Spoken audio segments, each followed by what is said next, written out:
Hello guys! Hello! Aquarius, welcome dito sa aking channel, Kapalaran 888 Aquarius. Alamin natin kung anong messages, vibration, gabay, energy para sa lahat. So, first card mo dito is Prosperity, Malachite. Okay. So, Aquarius, sinasabi sa'yo dito na by the end of the year, isang napaka-positive na shift or change, transformation, na posibleng papasok sa buhay mo, na suportado ka ng ating Panginoon. Okay? So, kung ano man pagbabagong itong maganap sa end of the year or pwedeng first month of the year, sinasabi na naka-destiny yan and you are supported and guided. So, prosperity and abundance, blessing siya. Okay, wow. Galing naman, Aquarius. Okay, so, one message also is i-detach mo daw yung sarili mo sa mga drama, sa negativity. Kasi ang dami mong blessings. So, parang yung kamay mo is punong-puno siya ng blessings or maraming blessings ang darating. So, much better na dun ka mag-focus. Alisin mo yung sarili mo sa mga drama, negativity, away, competition, or anything.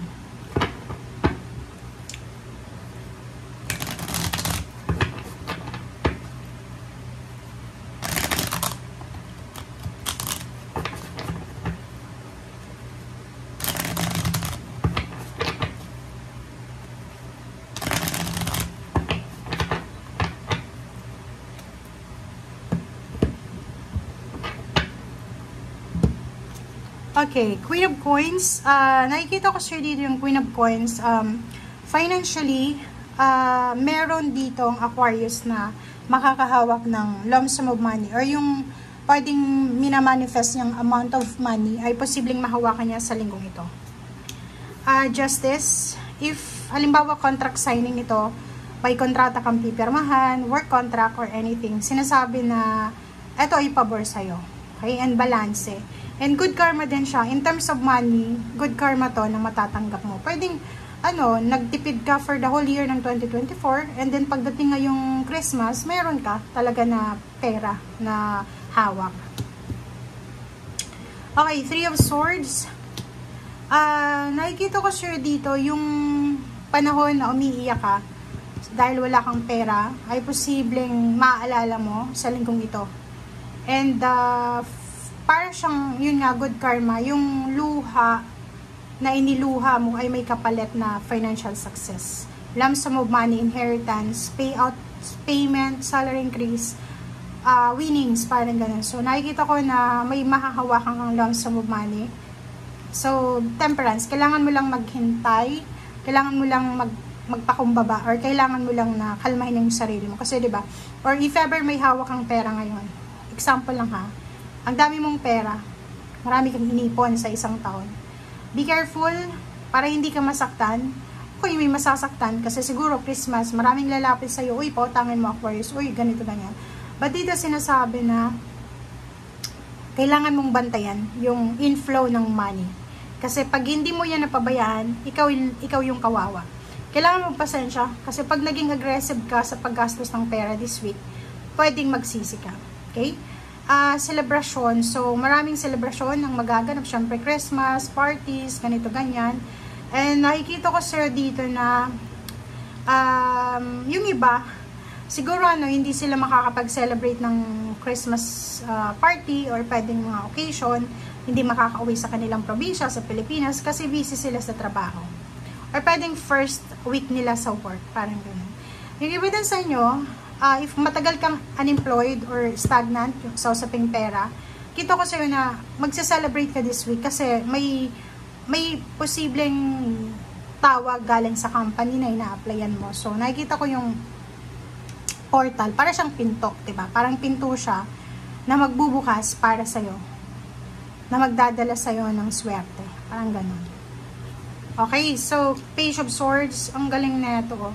Sa usaping pera, doon yung focus mo. Makikita ko sa'yo dito na wini-wish mo, minamanifest mo na, okay, kung ngayong Christmas hindi masyadong bongga yung Christmas party namin, ng family reunion, I will make sure na next year, ng 2025 December 24, ako yung magiging sponsor, parang ganyan.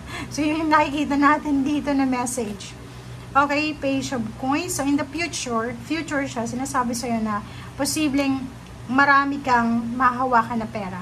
Okay? Makakatulong ka sa pamilya mo, especially sa father figure mo. So, nakikita ko, pwedeng this week, yung tatay mo ay humihingi sa'yo ng regalo, or yung tatay mo humihingi sa'yo ng money. Or kung babae ka, isang lalaki na medyo may edad na ang humihingi sa'yo ng pera. Or pwedeng mag-asawa, kasi king and queen. So, nakikita ko sa'yo dito na paghandaan mo to eh. It's either parents mo sila, or it's either biyanan. Pwedeng mangangailangan sila ng pera, pwedeng in October, or pwedeng 2025 na siya. Okay. So, sa usaping relationship naman, wala ka namang masyadong problema dito, 'di ba?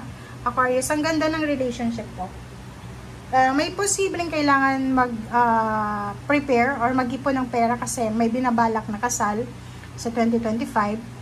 Or pwedeng yung iba, may pamamanhi kang mangyayari. So, yun, pwedeng mayroong engagement party sa last week ng 2024. Kita ko sa'yo dito, in a few weeks, nakikita ko pwedeng may promosyon, may mapopromote dito. Marireclaim mo ulit yung pera mo, kung magkano yung nawala. Nakikita ko na ang dami mong obligasyon, napakarami mong obligations, duties, responsibilities. Pwedeng tataas yung posisyon sa trabaho, pwedeng ipopromote, but marami kang kailangan trabahuhin. Hindi yung 10-10 kasi siya, so it's completion. Hindi siya yung hindi siya, kung halimbawa nag-expect ka ng halimbawa, lump sum of money, yung kapalit ng promotion na to, kapalit ng higher salary na to, is sobrang pagod. Which is maganda, magpasalamat tayo pag may ganun, kasi hindi lahat ng tao napapagod. And napapagod ka dahil sa pera, dahil sa pangarap mo, ayos lang yun. Okay? So, nakikita ko siya dito na mayroon kang obligation na posibleng matapos by the end of the year. Pwedeng may mag-aasawa na talaga. Mayroong mga emotional problems, losses, na posibleng masettle, ma-overcome by the end of the year. Mayroon kang hinihintay na pera na posibleng dumating. So, ano ba yan? Back pay, inheritance, payments, bonuses, or parang yung may utang sa'yo, di ba? Parang humantong kayo sa demandahan. Nakikita ko sir dito na marirecover mo ng 100% yung nawala sa yung pera, kung utang ito. Okay? And nakikita ko sir dito, if ever na pagod ka by the end of the year, make sure na magpahinga ka. Kasi pag hindi ka nakapagpahinga, magsasuffer yung katawan mo, which is hindi mo mai enjoy yung success na parating sa'yo. Kasi di ba, malungkot ka na kasi pagod ka na, ganyan, ganito. So, ihanda mo yung sarili mo. Kailangan nung parang fresh na fresh ba yung energy mo para ma-enjoy mo. Okay? So, thank you guys for watching and see you again. Bye!